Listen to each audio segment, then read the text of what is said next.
কাবা ঘর যখন পুনর্নির্মাণ করা হয়, ছোট ছোট বাচ্চারা মাথায় করে কাঁধে করে সেই পুনর্নির্মিত বাইতুল্লাহর জন্য দূর দূরান্ত থেকে তারা পাথর করিয়ে আনতো। আমার নবী জনাবে মুহাম্মদ সাল্লাল্লাহু আলাইহি ওয়াসাল্লাম তিনি তখনও শিশু। তিনি তার চাচা আব্বাস রাদিয়াল্লাহু তাআলা আনহুর সাথে পাথর বহন করছেন।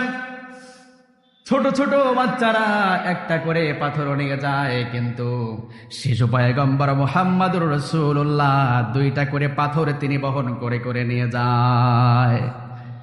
বিশ্বনবীর চাচা আব্বাস রাদিয়াল্লাহু তাআলা আনহু বলেন, ভাতিজা তোমার সমবয়সী বাচ্চারা একটা করে পাথর নিয়ে যায়, আর তুমি কেন দুইটা করে নিয়ে যাও? তোমার তো ভীষণ কষ্ট হয়ে যায়, তোমার পিঠের ভেতরে দাগ পড়ে যাবে, তোমার চামড়াগুলো ছিলে যাবে, একটা করে পাথর নাও। আর যদি তা না হয় তুমি তোমার পরনের লুঙ্গিটা খুলে কাঁধের উপরে নিয়ে নাও। তুমি যেহেতু ছোট মানুষ, তুমি তোমার কাঁধের উপরে যদি কাপড় না বিছিয়ে নাও তাহলে তোমার কাঁধের উপরে কিন্তু দাগ পড়ে যাবে।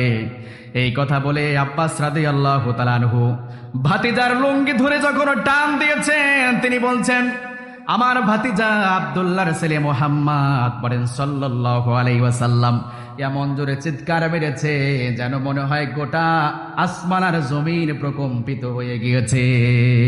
সুবহানাল্লাহ। এমন জোরে তিনি চিৎকার করে কাঁদতে শুরু করে দিয়েছেন যেন তার মারাত্মক কোনো ক্ষতি হয়ে যাচ্ছে, অথচ তার লজ্জাস্থান থেকে শুধু কাপড়টাকে টান দেওয়া হয়েছে।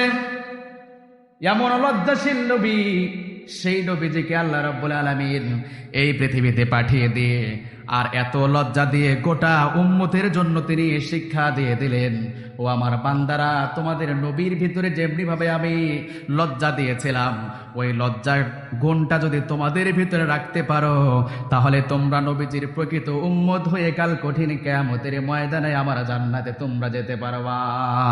সুবহানাল্লাহ। এমন একজন নবী, তিনি অত্যন্ত লজ্জাশীল ছিলেন। ইতিহাসগণ লিখেছেন তার লজ্জাস্থান কখনো তার স্ত্রীরা পর্যন্ত দেখে নাই। পড়েন সুবহানাল্লাহ। অথচ বিশ্বনবীর স্ত্রী কয়জন ছিল? 11 জন স্ত্রী কিন্তু বিশ্বনবীর ছিল। দেখেন, 11 জন স্ত্রীদের মধ্য থেকে কোনোদিন স্ত্রীরা পর্যন্ত বিশ্বনবীর লজ্জাস্থান দেখতে পারে নাই। সুবহানাল্লাহ। আর আমরা এমন বেহায়া হয়ে গিয়েছি, আমাদের লজ্জা শরম কোথায় গিয়েছে?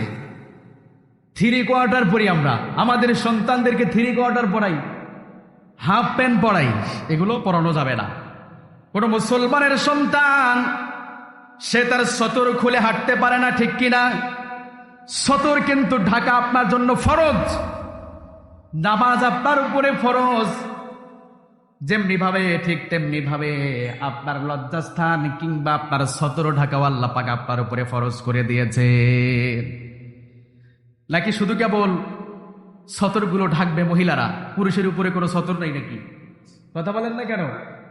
কত মোটা মোটা কিছু কিছু পাঠা মার্কা স্কুল কলেজ ইউনিভার্সিটির ছাত্রদেরকে আমি দেখতে পাই, বিশেষ করে শহর অঞ্চলে, এত মোটা মোটা রান নিয়ে আবার 3 কোয়ার্টার প্যান্ট পরে পরে পরে রাস্তায় হাঁটছে। মানুষ তাদের দিকে অনিচ্ছা সত্ত্বেও কিন্তু দৃষ্টি তাদের দিকে পড়ে যায়। তবে আমার দৃষ্টি যদি না পড়তো আমি কি দেখতে পেতাম? পড়ে যায়, অনিচ্ছা সত্ত্বেও তার দিকে দৃষ্টি পড়ে যায়। কেননা এই শয়তানটা বয়লার মুরগির মতো তার রান দুটো বের করে হাঁটছে, আর পথচারীরা তার দিকে অনিচ্ছা সত্ত্বেও দৃষ্টি পড়ে যাচ্ছে। এই গুনার যতগুলো লেখা হবে প্রত্যেকটা গুনার পার্সেন্টেজ কিন্তু এই শয়তানটা পেয়ে যাবে।